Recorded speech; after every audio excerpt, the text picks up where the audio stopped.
Hello everybody, if you're new here, welcome. If you're not, welcome back. In today's video, I'm gonna go over a few different ways to help improve your photography. Now, I'm by no means, an expert. I'm getting there. So these are just some of the things that have helped me out. And I'm gonna start right off the bat. Number one, go to places near your home. Photography and just internet photography now seems to be all about the grand, beautiful places. And if you can go there, that's great. But realistically, you probably live near some very cool areas already. And those places might be underserved as far as photography goes. So make it your mission to go there, get some photos that do that place justice, and make people wonder, oh, where is that? I'd like to go there. So with that being said, we are at a new place for us at least. So normally I'm a little weary of, oh wow, look, you can already see it. That's beautiful. Yeah. Wow, it's pretty. You'll see soon, so stick along. But I forgot what I was saying. Oh, I remember. Normally I'm a little wary of sharing the name of the location of where I go, but this place, as far as I can tell from all the hiking apps and outdoorsy apps, this place is very, very well known. So I don't really mind sharing. It is Panther Creek Falls. It's in Washington, that's where I live. And I literally just started the hike and I can already see the destination. So thumbs up for that. That's nice, but boy, is it pretty. Oh, feeling found? Just the way that the bark is tearing right here. Maybe it was a bear. I know, better be on the lookout. You have to get close. You got your bear spray? No, I don't think that was a bear. I think that's right there. I don't think so. And then up there. Oh yeah. Oh, that's definitely a cut. Yeah. I mean, it's where the knots are, so it's breaking in the tree. I would say like if you're marking your spot so you don't get lost, but like we just started, there's the start right there. And there's the end. That's going to be a little more of a hike. Thumbs up for that. Okay, now to keep with the theme, number one, visit your local areas. And by local, I honestly mean, bottom of falls, viewpoint. No, we should do both. We should do both, yeah. I want to start with. I want to start with the bottom of the falls. By local, I mean you should put in a little bit of extra effort and say anything within 3 hours at least. So where I'm at right now, it's within 3 hours. I think it's 2 hours from where we live. So I've taken a little bit of extra effort to come to this place. Now on top of that, yes, expand your distance a little bit, but also get there early. And that might mean, hopefully not, hopefully you're disciplined and diligent enough to get enough sleep, get your rest, but get to your destination early, especially when it comes to the really well-known areas like this. You get the whole place to yourself. Right now, there's only one other car where we were parked. And we're going to be hiking the falls. They were going to be mountain biking, so. Right. And so we get all this to ourselves, which is a nice feeling, especially if you're recording yourself like an idiot on a little camera. I'm sorry I put you through this.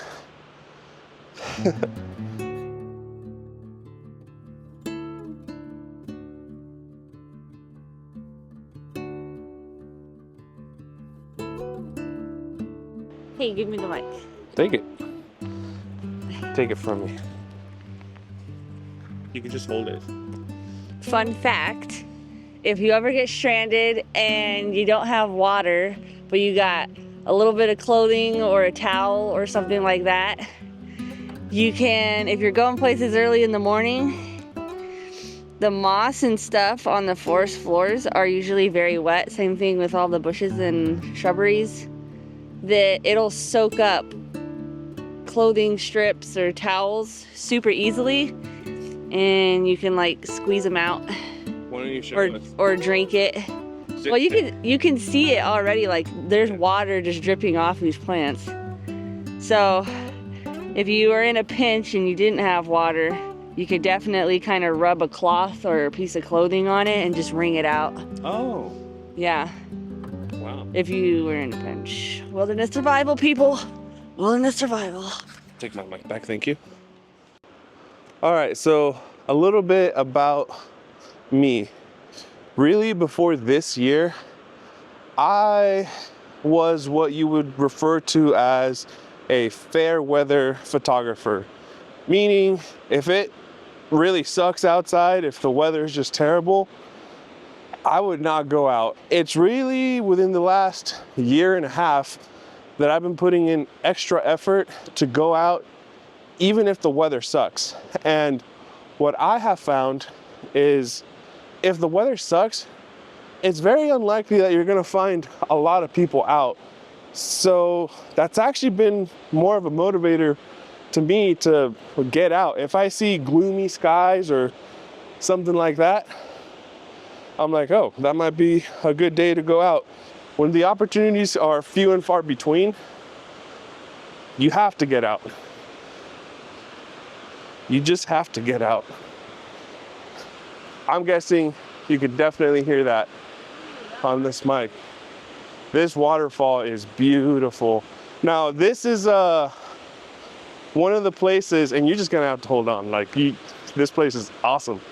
But this is one of the places where I have seen some professional photographers come here and take some really epic photos. But it's mostly by amateurs, you know, just people with their phones. And they're not really here for the photography, they're more for the hiking, those sick people. But wow, oh, man, the colors here. I need to get closer, but look at this. Just, oh, I gotta get closer. Look at that behind me, that, wow. And can you hear it, guys? They can hear it. But if I see a professional photograph somewhere epic like this, you can go about it two ways, and there's not anything wrong with either one. But if you're really new, the first way I recommend is try to completely rip it off. Like, copy it down to the millimeter of your lens. If you can find out the shutter speed and if you can find out all the details about it, try to recreate it as closely as you can. What you will probably find, and this is just my experience, is that as you're working towards that shot that you're trying to rip off, you will come up with your own shot that you are happy with. And that will, in my case, it helped me, and I'm sure that'll help you improve your photography as well. And that counts if you're using a phone, preferably, you know, an actual camera. No offense to anybody that takes photos with their phone, but you just can do a lot more with a camera, not a phone camera. Try to steal the idea, or number two, if you are a little more advanced, come to a place with new eyes, kind of like me right now, and try to take it all in and really just put your stamp on the location when you make your photo. And that's what I'm attempting to do this time. Wow.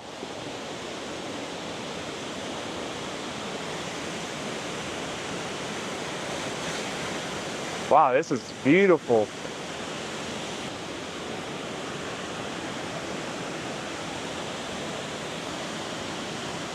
Very pretty. All the green. So we're gonna go around this little lookout. It's pretty safe and flat on the other side. That way I can get low and then look up at the waterfall instead of looking at it directly. All right, so now that I'm down here, I'm starting to see that there's definitely a lot of stuff in front of the waterfall that doesn't necessarily make the scene any better. So probably the hardest part, but the most fun part about photography is chasing a composition. So Kayleen likes it up there from the viewpoint where we were just at. I like it from here because you have all of this. Check out all of these wet, knotted, not super knotted, but you get the idea. There's a lot of interesting things going on here with these roots. This tree is like half bald. So what I'm thinking of doing is getting down low. I'm gonna shoot from here. So that way I can get some of this ground and then the waterfall in the background like so. So a photo like that is gonna require, just so everything is in focus, and I'm not the best at it yet, so I'm still learning. Hopefully it turns out good, but it's gonna require a little bit of focus stacking. I don't do that too much. That's still new to me, but hey, I'm learning, right? So come along for the ride as I advance from, I would consider myself an advanced novice, not maybe intermediate on a good day. Here is another tip as how to improve your photography. And this is something that has helped me out. As you can see, the tripod is not touching the ground. And you know, I don't know why, but I used to think that every leg needed to be the same length, but that's completely false. So what I'm doing is I'm loosening up this back leg until I can get it stable somewhere about there. You get the idea. I'm not gonna stick with this, but now I have a more stable base. So no, not all of your legs have to be the same length unless it is the legs that you literally walk on. So tripod are not human legs. That's my tip.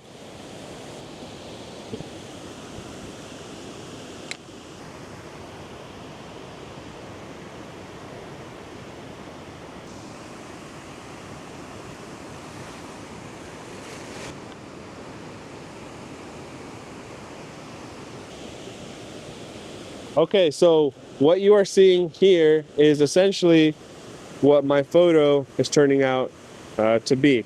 So you see all this, all these roots in the foreground, and then the waterfall in the back. So it looks pretty close to what I'm showing in my video camera. Now, I think this is a little bit too much foreground, so what I'm gonna do is point it up a little bit. That way you can see more of this trail, the roots, the waterfall, the creek, and then that beautiful light that's coming up from there. In order to get more of that beautiful scenery, I can point it up like that. Now, one of the things about wide angle photography, especially super wide like this, I mean 16 millimeters is very wide. I don't know if you can tell, but this waterfall, it actually looks kind of small. So as I angle the camera up, it'll make it look smaller, but as I angle it down, it'll make it look a little bigger. So I might have to I'm gonna take this test shot here, but then move a little closer. That way I can make that beautiful waterfall in the background appear just a little bigger, like so. But don't judge this photo. This is the warm-up photo, and that is part, for me at least, of getting a good shot. And that's another tip, I guess. Just get your warm-up shots out of the way because you're gonna need them. After taking a few warm-up shots, I started to experiment with some forced perspective. I noticed this small root in the ground with an interesting shape, and I thought that it would make a good foreground element to my waterfall. So I've never shot upside down, so it took me a little longer to get my camera set up, and then to dial in my settings. Well, there's a first time for everything. I've never shot upside down, but let me show you the shot idea. So I want to get more of these gnarly roots, and you can really emphasize them if you get up close. So this is the root that I'm looking at, and then the waterfall there in the background. And it just goes with the idea. When you're looking up at something and you get close, I mean, look at this. It's ridiculous. But when you get up close, you can really make something look just more impressive. I'll get rid of this pine cone. That's the idea. Now I'm just kind of working the scene, and yeah, there's a lot of things as usual, but there's a lot of things here that need to be excluded. They need to be removed from the frame, and getting up close to this root like I just did is a good way of doing that. So hopefully the shot turns out good. Again, I'm new to the whole focus stacking thing, and if this shot turns out any good, Here's the shot. I hope we don't get copyrighted for saying that.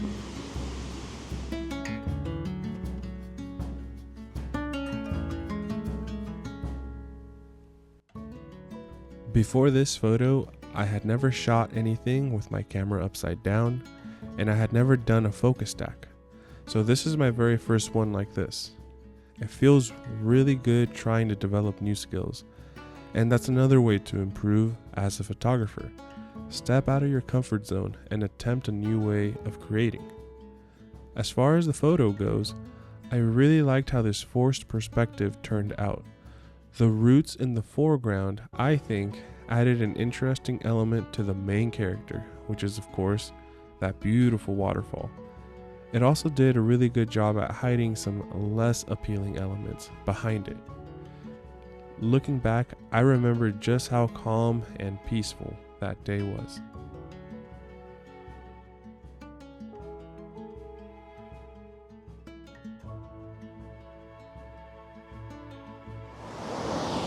All right, so I switched over to my 50mm at this point, and for now it's getting much brighter.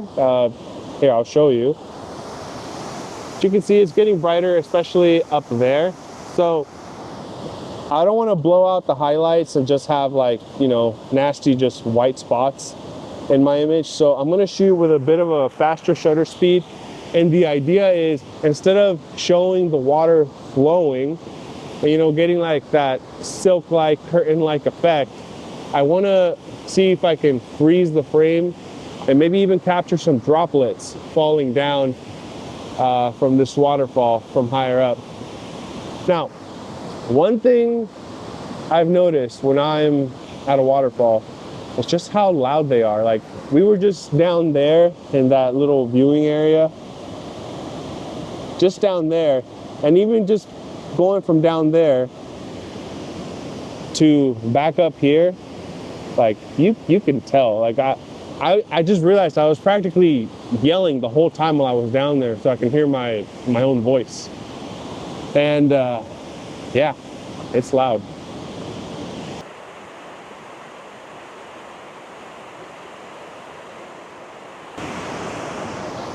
So just as I thought that we were gonna get going, the light started to break through the leaves, and I thought, oh, that looks kind of cool. So I'm gonna take some photos of that. I have a general idea. So again, now I'm shooting with a 50mm because I want to try and get closer to the scene. And I'll just set you up right there while I set my camera up like so. Now this can be a little tricky because if you overdo it,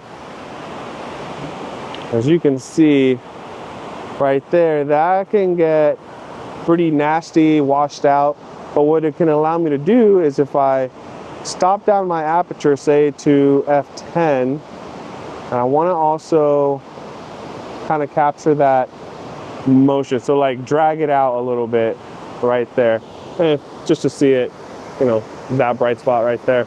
I think it would be cool is if I kind of just block this part and just show that upper half right there, maybe do like a pano like that.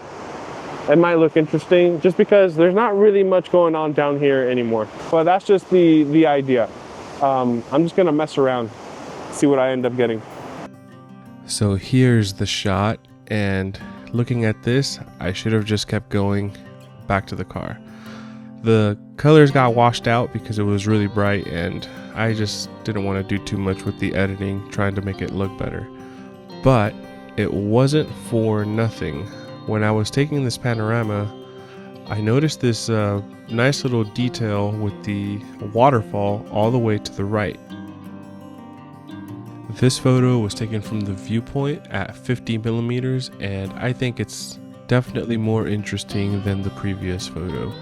It's got an obvious subject and some pretty nice details. I really like how there's a little bit of the droplets. It starts to look like steam. The light is hitting it much better, and it's still not gonna win me any awards, but it's better than the last one.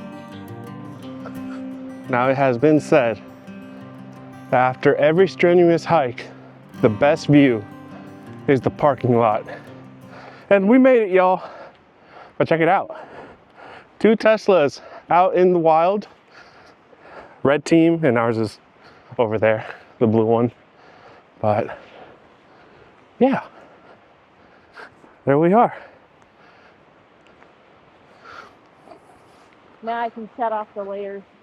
I think I'll wrap up this video here. If we end up going to that other section, I'll just make another video over there. But for those of you that stuck around, you know, I've been trying to give some tips on how to improve your photography, you know, throughout this whole little video. For those of you that stuck around here to the end, this is my absolute best tip, #1 best advice from anyone. And that is, get yourself a teacher, a tutor, a mentor, some sort of something like that. There's an old saying that goes, it is enough for the student to become as his teacher.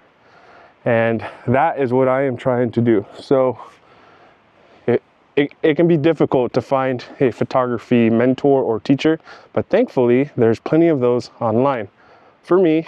And I know not really many people are watching, especially up to this point, but for me, I started with a photographer by the name of Gavin Hardcastle.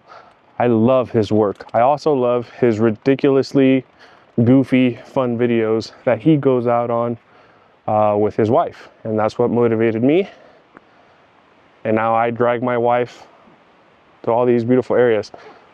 Starting to get warm, sorry if I'm sweaty. So with that, I purchased, you know, over the last couple years, a few of his courses where I learned so much about technique, you know, just how to get the shot, composition, what to look for. And basically through this photographer, Gavin Hardcastle, his YouTube channel is Fototripper, I basically learned how to see, what to look for when it comes to photography. And I was kind of already developing that, but when you have someone just show you their thought process, you really start to make it your own and really make it unique to you. And besides him, there's another instructor I have, Blake Rudis of F64 Academy. And for about a month and a half now, I've been a member of F64 Elite. It's only $20 a month, but all the stuff on there on his website is more about like your artistic vision, how to show it in your photographs. and also on how to process your images to really show your vision. And I swear, within the last just 2 or 3 months, my photography has just advanced drastically. And I've even had a few friends just message me randomly out of nowhere saying, hey, that your photography has improved. That's always a good feeling, because the whole idea for me with these trips is to give not just entertainment, but a feeling of awe of what it's like to be out here. All of this I see as a gift. This is all a gift that's meant to be taken care of, showed, and enjoyed. And that's my artistic vision. So I hope I've achieved that. Do you want to go? I hope I've achieved that. Stick around. Eventually, I'm going to make a video about being a landscape photographer and having a Tesla. There's a lot of pros and cons, mainly the cons. There's only one con, and that's the charging. It is a real hassle, yes. So eventually, somewhere down the pipeline, I'm gonna make that video. But as you can see, I'm out, you know, in the woods, a couple hours away from civilization, and there's not just one Tesla, but 2. So you really can get away to far distances. It just requires a little bit more planning. So stick around, that video will eventually come out. Like, subscribe, you know, it's YouTube. Do the thing.